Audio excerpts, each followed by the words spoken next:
Hey YouTube, it's Aiden here. Um, I got a email on my Facebook asking for some advice, so I wanted to go ahead and do it through video because I feel like I don't know.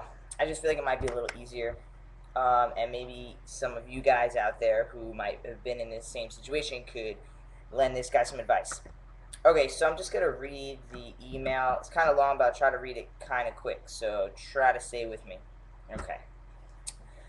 I've been having trouble with my mom. She's a devout Christian. Since somehow she found out that I'm uncomfortable with my body. I bought a binder online a couple of months ago, and she confronted me a little while ago about it. She asked me about me not being comfortable with my body. I told her that what's going on in my mind and how I see myself in my head is not how my body looks in the mirror. I gave her a couple of websites that was recommended by you guys and some other sites. She looked over those sites for a while and then dropped the subject for a week or two.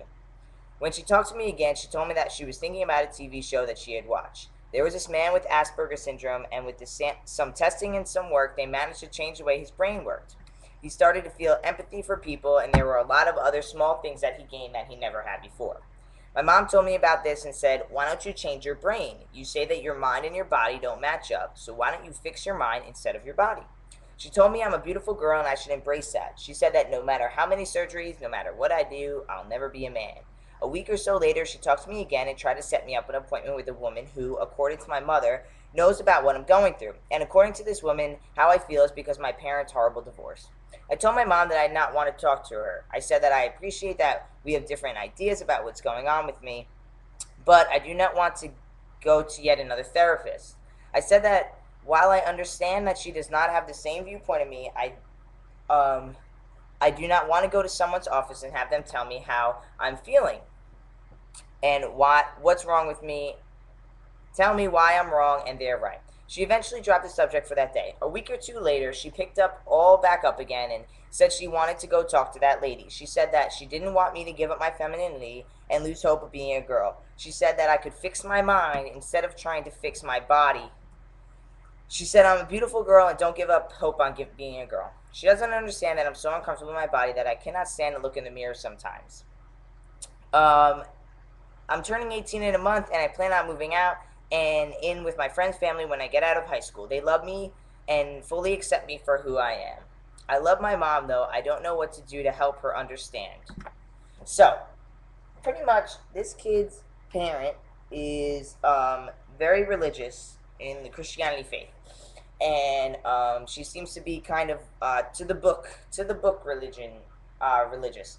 So if you guys know anything about that, pretty much in the Christian faith, uh, you're not supposed to be gay, and I'm assuming with not being gay, you're definitely not supposed to change your body from being male to female or female to male.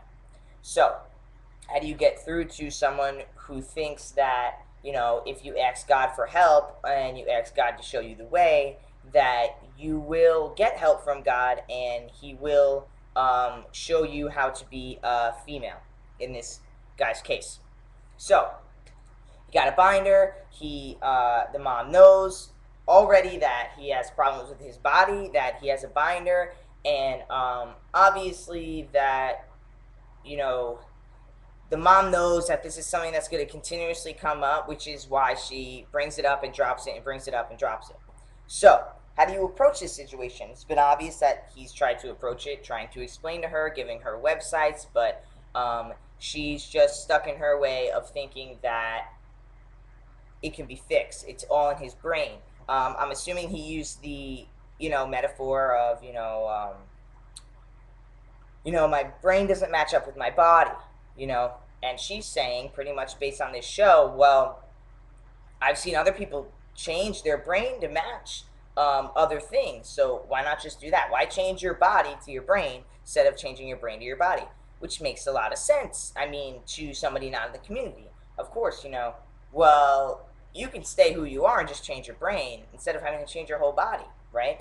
But this Asperger's person that she saw was, somebody for TV and probably one in probably a million of person with Asperger's would actually be able to change this. Um, as far as, I mean, she already knows what's going on. Now she's trying to defend the female part of him.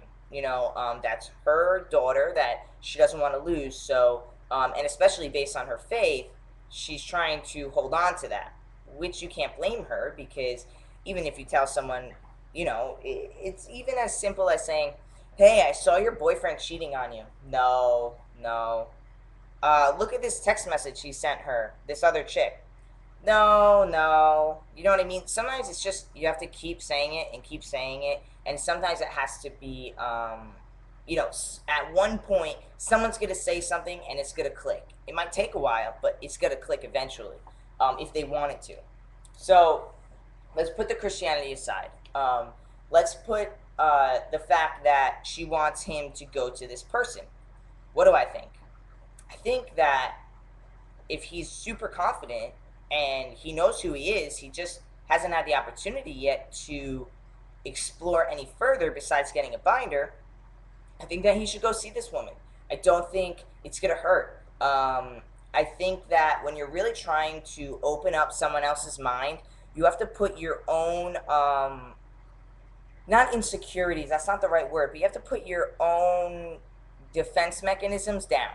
Um, you have to sit through all the crap that you don't want to hear. He doesn't want to hear this person say, "Listen, I was there and then I met this guy and my whole world changed and I never thought I'd be wearing dresses and now I love dresses." You know what I mean? He doesn't want to hear that because he knows that's not who he is. But if he knows that's not who he is, sitting through that, um, may just satisfy the mother because now you can say, "Listen, mom, I sat down with your friend Kathy or whatever, I sat down with Kathy and I'm really happy that she was able to find her self, herself through whatever way she found herself. And I understand that she had struggles that were very similar to mine, but I think the difference is that, after hearing her story, because now you have something to back it up with. Now you heard her story. And if the case is that, he finds that his story is her story and maybe he doesn't transition or maybe this isn't the right path, then he can go that way and that visit will be really helpful to him.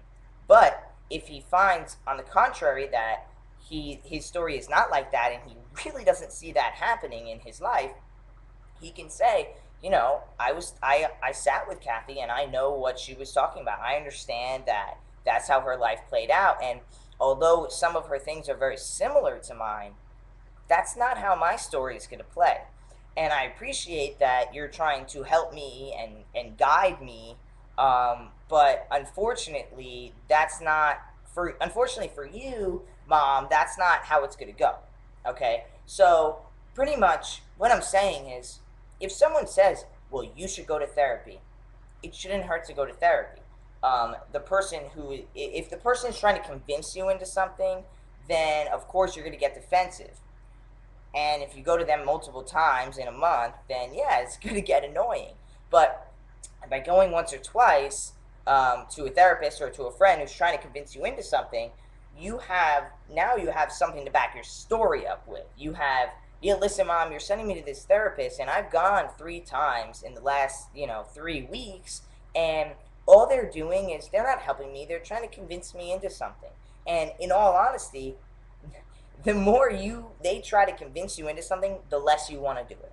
Okay, especially being a teenager, and I know teenagers hate to hear that, but it's true. And I didn't realize this either until I got a little older. But the more I tell you to go clean your room, the less and less your desire of cleaning your room gets. Okay, so right there, the more this therapist tells you, the less you're gonna want to do it. So I say, go to the girl, go to this woman, see what she's all about, and then use some of her story to back up your own story. You know what I mean? Be like, "Well, she felt this way. Well, mom, I don't feel that way. This is how I feel." Okay? At least then, the one saving grace that your mom thinks that she has is no longer there.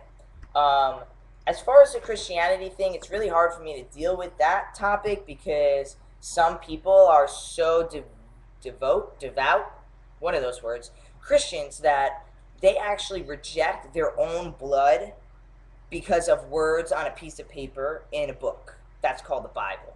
So some Christians don't. Some open their minds up and they're very open and they're very, maybe you can do that too. You can go online and you can find maybe, I mean, if you're at all Christian, I don't know. I didn't get a vibe that you were or weren't identifying as a Christian.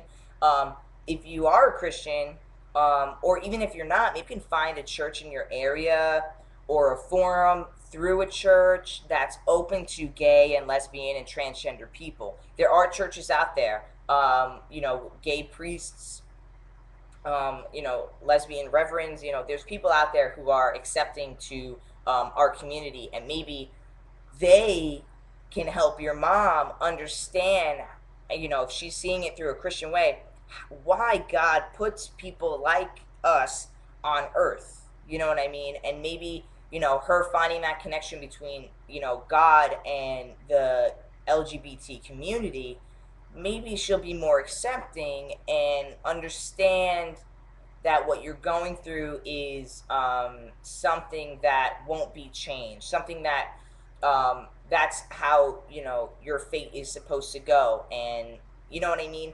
And getting on someone's level, okay, if you feel like you're up here and they're down here, sometimes going down here is good, because then you can bring the other person up with you. You know what I mean. You really need to put defense mechanisms down when you're trying to get someone to understand your perspective. It's really hard and it takes a lot of time, and it's not just going to be one sit down with the person, it's going to be multiple sit downs, and it's going to take a lot of time to accomplish that, but it can be done. So the thing, well, I know my, okay, so they're turning 18, they plan on moving out.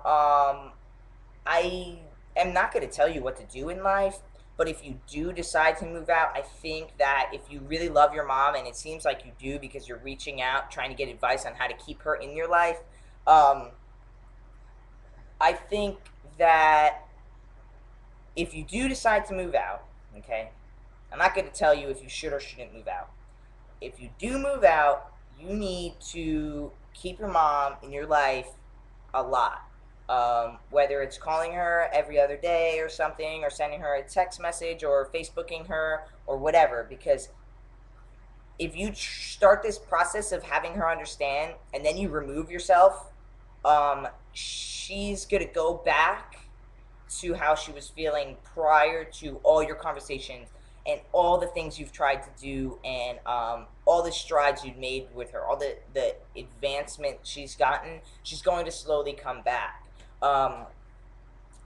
As simple as you're in school, you're learning math for 9 months out of the year, you don't take math for 2 years, you have to almost relearn everything you learned in those 9 months, because it's not being refreshed in your mind.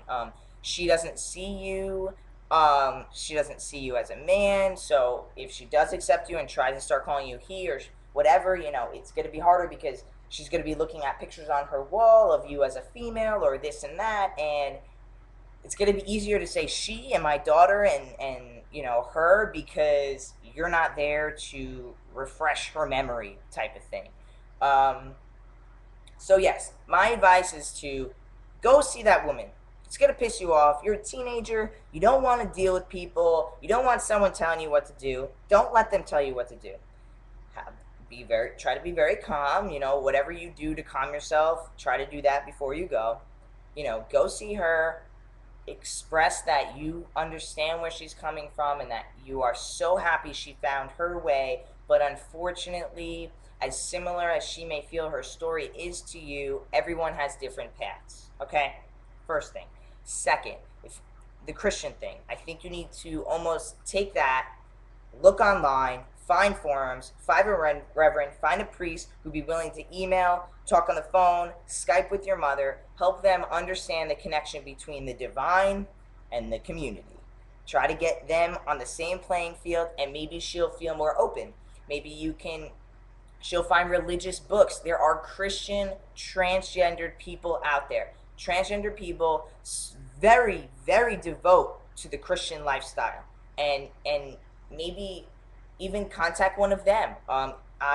you know, you can find them on Facebook, you can find them on YouTube. There are places with transgender community people. um, Definitely I would try to do that. This video is getting long. I really hope that it uploads, so I'm gonna cut it off now. If anybody has any Christian people that can help this guy out, or if anybody else has any other suggestions or disagrees with what I have to say, please leave a comment below. I'm really trying to help this guy out. He seems like a good guy who really is just trying to keep a relationship with his mother and his family, and I can always appreciate that. All right, hope this helped. Otherwise, yeah, keep in contact with me, man, and we will try our best to keep that relationship with your mother as strong as possible. All right, peace.